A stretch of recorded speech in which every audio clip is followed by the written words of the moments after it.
សួស្តីបងប្អូនថ្ងៃនេះថ្ងៃ9វិច្ឆិកាថ្ងៃអាទិត្យហើយក៏ជាថ្ងៃបុណ្យឯករាជ្យជាតិរបស់យើងហើយខ្ញុំជឿជាក់ថាបងប្អូនមួយចំនួនភាគច្រើនគាត់បានដើរលេងជួបជុំក្រុមគ្រួសារប៉ុន្តែនៅឡើយតែខ្ញុំនិងបងប្អូនកម្មករខ្ញុំប្រហែលអ្នកទៀតពួកយើងត្រូវជាប់ភារកិច្ចមើលថែទាំជ្រូកតែធ្វើមិនបងប្អូនវាជាការងាររបស់ខ្ញុំទៅហើយទម្លាប់របស់ខ្ញុំគឺ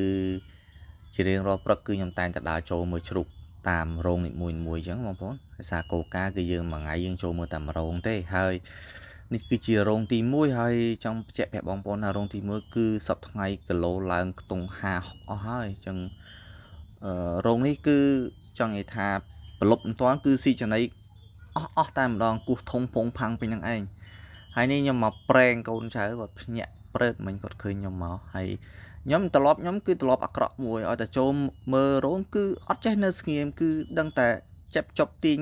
នេះទាញនោះយកមកធ្វើជួយកូនចៅជួយអីចឹងណាបងប្អូនហើយដើរមើលជ្រូកមិញក៏